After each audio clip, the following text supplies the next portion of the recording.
On August 18, 2023, a devastating crash in Grand Traverse County, Michigan, left 2 people seriously injured and triggered a criminal investigation that would eventually place Michigan State Police Trooper Charles Sears-Butowski at the center of a felony courtroom scandal. In January 2026, Sears-Butowski appeared before the court, facing allegations that he violated Michigan-compiled laws, Section 750.422, the state's felony perjury statute, after prosecutors claimed he knowingly gave false testimony during his wife's drunk driving injury trial regarding when she consumed alcohol before the crash. Prosecutors further alleged the veteran trooper obstructed justice under MCL Section 750.505 by making misleading statements to investigators and Assistant Prosecutor Kyle Atwood during the ongoing investigation. As the case intensified, defense attorneys invoked Michigan Court Rule 2.003, arguing that the close relationship between members of the local judiciary created the appearance of bias after a sitting judge became a potential witness in the proceedings. Presiding Judge Christopher Power ultimately stepped aside from the case, warning that public confidence in the justice system had to remain beyond suspicion in a proceeding involving a state trooper, prosecutors, and members of the bench itself. Yes, Your Honor, we believe that this is not exactly connected to the same transaction. We believe that the count that people would like to add relates to statements made to an officer.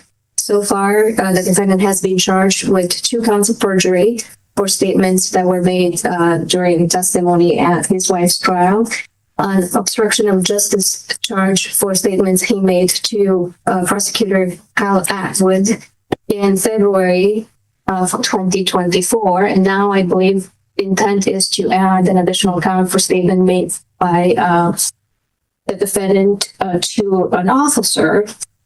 We believe that this addition of an obstruction count is just retaliatory because the defendant has chosen to exercise his right to proceed to trial and not to take the plea offer, yet that hasn't been charged initially.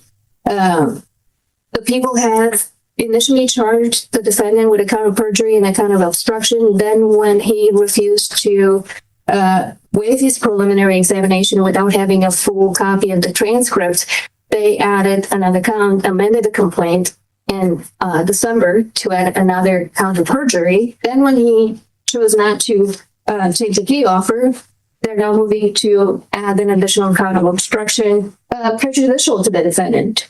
Because this is now 4 weeks before the trial, which would interfere with his right to a speedy trial.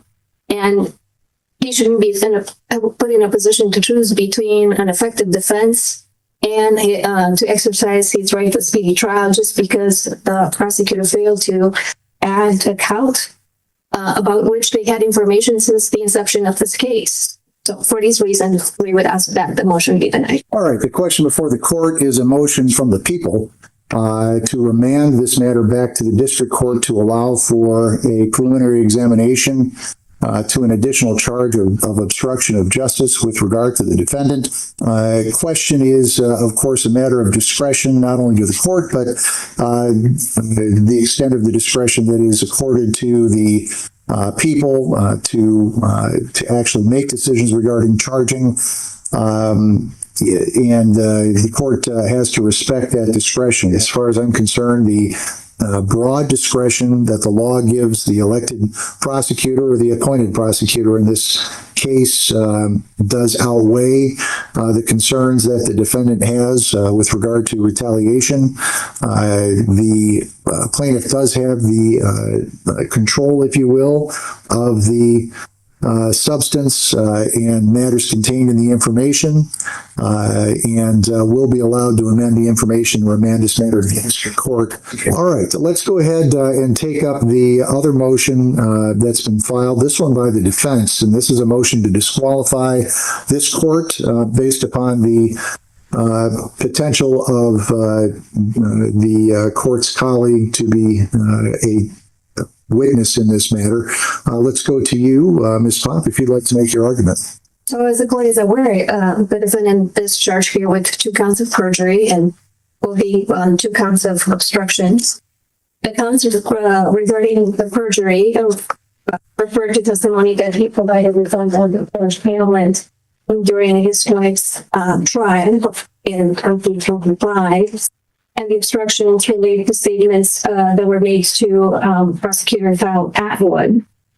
The defendant intends to call Judge Hammond as a material witness in his case regarding contested facts in this case and regarding testimony that the defendant provided, as well as the testimony that Judge Hammond would have to provide testimony pertinent to the defendant's motion to dismiss the perjury counts, as well as maybe testimony that the defendant will offer at the trial with an entrapment defense. The defense escalated the conflict by moving to disqualify the presiding judge, arguing that the circumstances created an unavoidable appearance of judicial bias. Their argument centered on a fundamental due process principle that a judge must step aside when their impartiality could reasonably be questioned, especially where a potential material witness relationship exists within the same judicial circuit. Defense counsel emphasized that Judge Hamlin's involvement in the related underlying proceedings could place him in a position where his testimony or prior communications might become relevant at trial. They further argued that adding new obstruction counts just weeks before trial risked undermining the defendant's constitutional right to a fair and timely proceeding. Prosecutors countered that professional familiarity within a judicial circuit does not automatically establish bias, insisting that recusal requires evidence of actual prejudice rather than perception alone. At its core, the motion turned the courtroom into a test of one question: when does close judicial proximity cross the line into a violation of due process? And this includes testimony from Judge Hamlin regarding the defendant's testimony, but as well as conversations that Judge Hamlin has had with the prosecutors.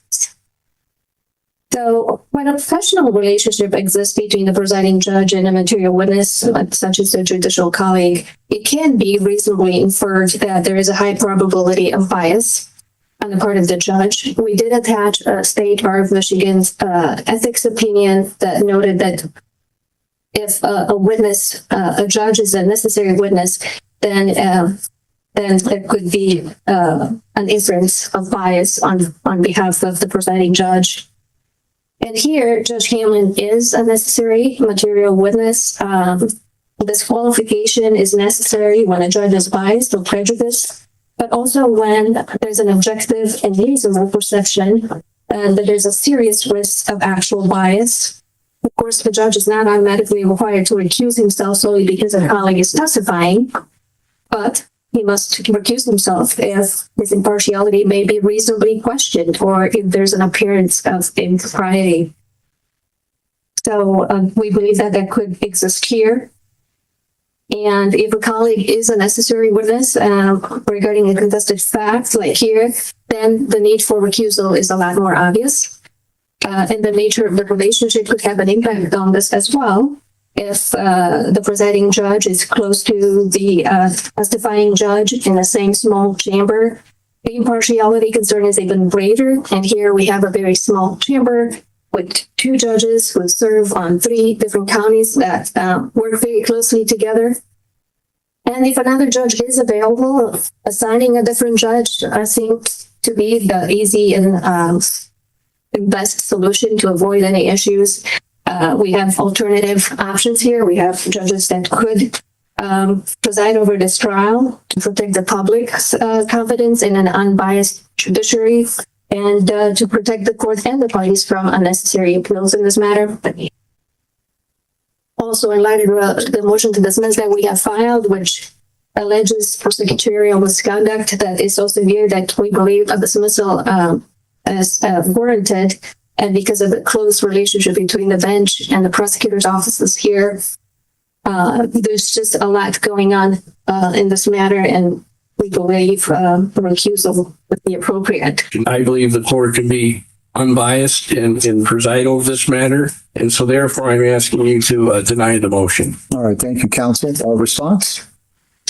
Yeah, and Michigan Court Rule 2.003C1B does provide a basis for recusal. In this case, it doesn't have to be a familial relationship. The judge, based on objective and reasonable perceptions, has either a serious risk of actual bias impacting the due process right of a party, or has failed to adhere to the appearance of impropriety. I believe this section offers a basis for this recusing item. All right, I think the filing is timely, number one. I also think that there is a basis for the request in the court rules.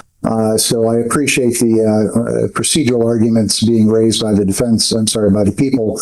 But I do think that this is an appropriate motion to be filed, and it was properly filed. The argument is that because of the close relationship between this court, me, and as chief judge in this circuit, and my colleague, Mr.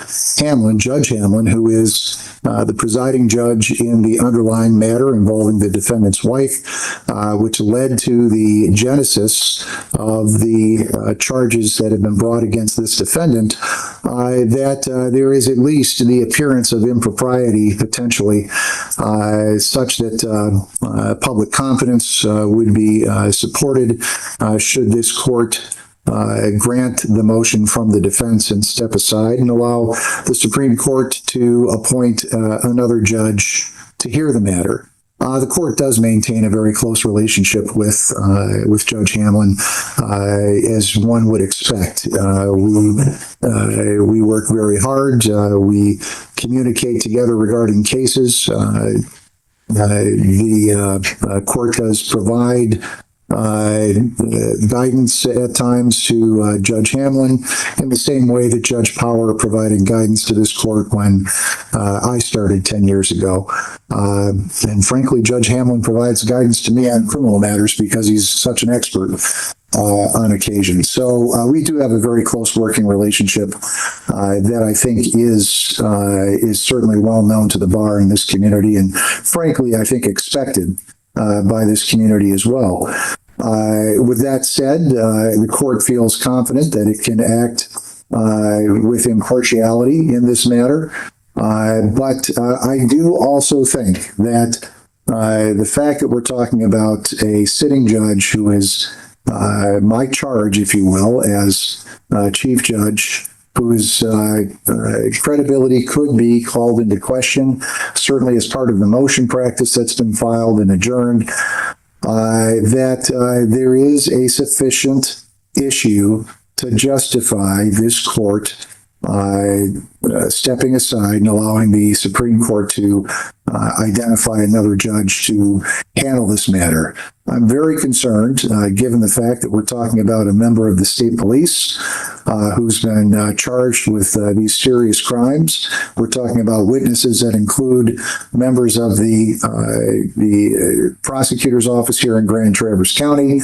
We're talking about witnesses that include a sitting member of this bench that the public should have full faith in the process going on and shouldn't even have an inkling, a sniff that there is something afoot beneath the system or behind the curtain that is resolving this matter in advance of a fact finder ultimately making a decision at trial or whenever this matter is ultimately decided.